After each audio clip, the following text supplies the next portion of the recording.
Gicunji kia 50 harĩ igana kia mahua nikio gitanyitwo gukorwo gigitwarwo nja wa bururi kuhitukira ukuui wa meri, na uu ni kumana na riboti iria irekereirio ni murugamiriri munene Kanju-ini ya wendia wa mahua guku bururi-ini.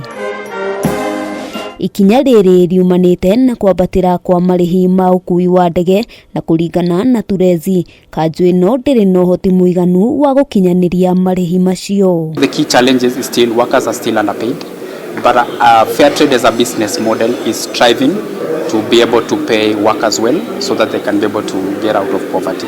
Kuringana nao marihi ma ukuui wa ndege wongererekete ihinda-ini riria arimi a mahua makoretwo makihinyiririka kumana na thogora wa iguru wa fertilizer uria riu utumite urimi uyu ukorwo gicoka thi. I know the profit margins have always been shrinking.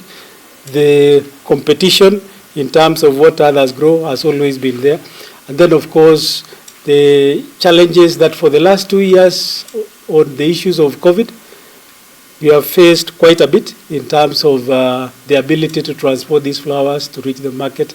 Gukinyiria riu mahua matanyihiire 3,500 nimo makoretwo magitwarwo nja wa bururi o kiumia, Kanju ino igitanya gutwara tani nyingi makiria moguo. Most of the fair trade certified farms or producers actually are so compliant in so many things, and it makes our work as an association very easy. And here we are trying to say that every farmer, every worker, be it a smallholder farmer or be it someone who's employed by hired labor like flowers farms, should be able to access decent income where they can live comfortably.